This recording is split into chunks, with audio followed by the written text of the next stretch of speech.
relações íntimas com uma deusa viva. Eles acreditavam em deuses e deusas, eram reais. Os romanos normalmente realizavam rituais para ficar bem com eles. E aqui temos uma sociedade egípcia com deuses tremendamente poderosos, que pareciam existir desde sempre. Na época do reinado de Cleópatra, o Egito já era uma civilização antiga. Incrivelmente, o século XXI está mais próximo da era romana do que os romanos estavam em relação à construção das pirâmides. Ainda é um enigma para os romanos como aquelas criações de bilhões de toneladas foram erguidas. Em uma era de profundas convicções religiosas, os romanos deviam ter um respeito enorme pelo passado místico dos egípcios e pelos deuses bizarros que protegiam Cleópatra. Nós pensamos em termos de cabeças de falcão e crocodilos humanizados, e eles são assustadores. Há aquela espécie de malevolência sobrenatural que a gente relaciona ao Egito. Para os romanos, o Egito é misterioso, exótico e assustador. Acho que era assustador. Acho que temos de imaginar que o povo do mundo antigo era o que hoje poderíamos chamar de supersticioso.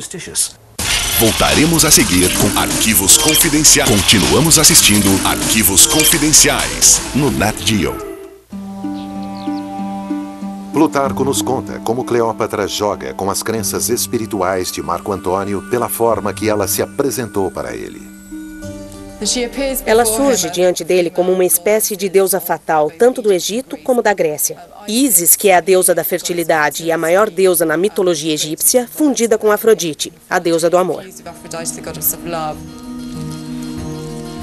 Mas alguns estudiosos discutem que isto é mais do que a interpretação de um papel e que Marco Antônio pode ter visto Cleópatra como sendo, ao menos em parte, sobrenatural. A prova se funda nos comportamentos psicológicos e religiosos profundamente enraizados dos romanos.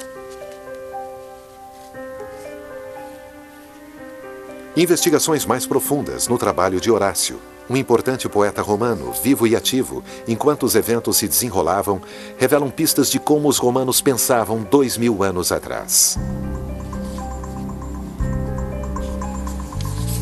O especialista em latim, Dr. Paul Gwyn, está analisando a linguagem que Horácio usa para descrever a sedução de Marco Antônio por Cleópatra.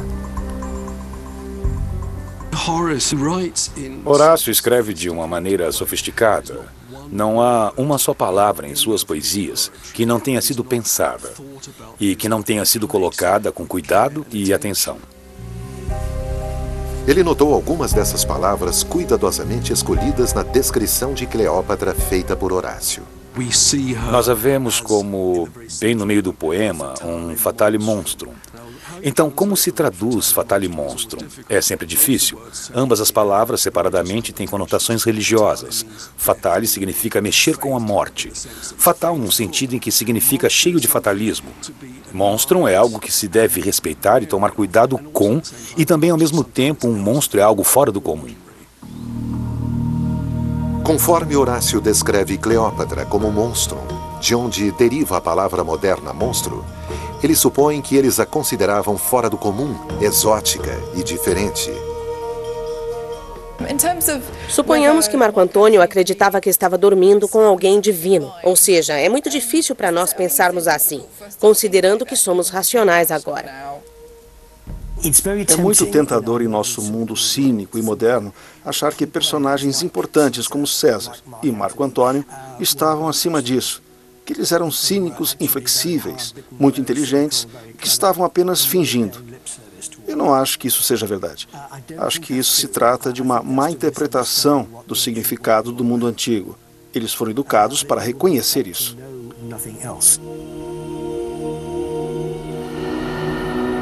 A pesquisa indica que César e Marco Antônio podem ter acreditado que Cleópatra realmente era uma deusa. Isso é um reforço irresistível para seu plano principal. Acho que estamos diante de uma combinação de fatos aqui.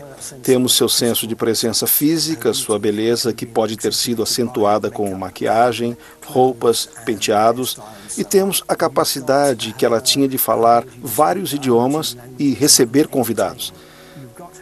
Temos a sensualidade dela, temos seu poder, Ela era o faraó do Alto e Baixo Egito. Juntamos tudo isso e temos algo que, adicionado ao fator charme, esta mulher é uma deusa. Acho que para pessoas como César e Marco Antônio, isso deve ter sido extremamente poderoso. Depois de seduzir Marco Antônio completamente, o casal forma uma parceria.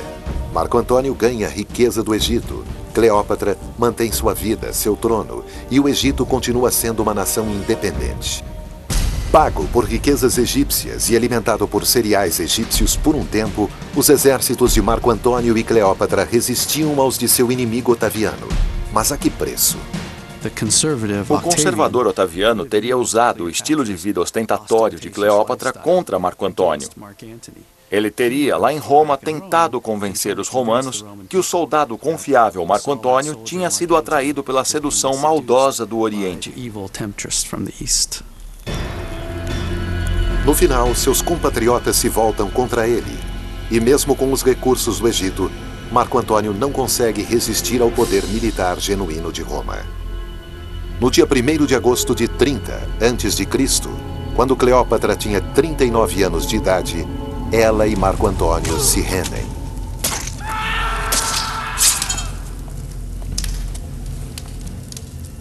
Em vez de serem capturados por Otaviano e arrastados acorrentados até Roma, Marco Antônio e Cleópatra se suicidam.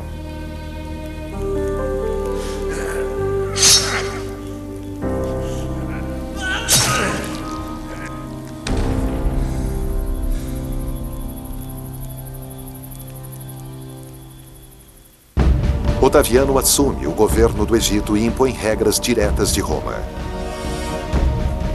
O país finalmente se torna mais uma província romana. O país só será governado por um egípcio nativo novamente 2000 anos depois.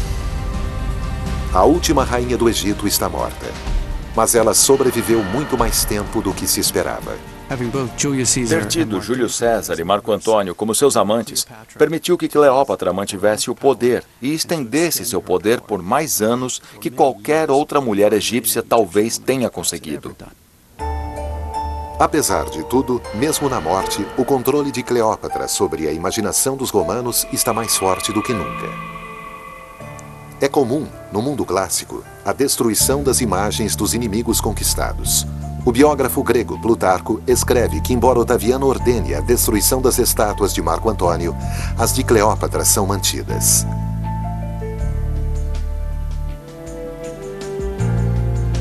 Otaviano então prepara uma amostra generosa, levando espólios do Egito e uma efígie de Cleópatra para serem exibidos em Roma durante sua procissão de vitória.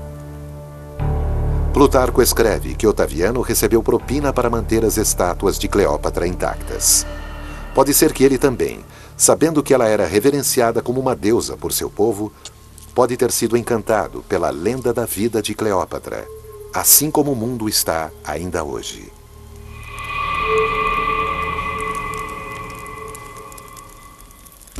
Versão Marshmallow São Paulo.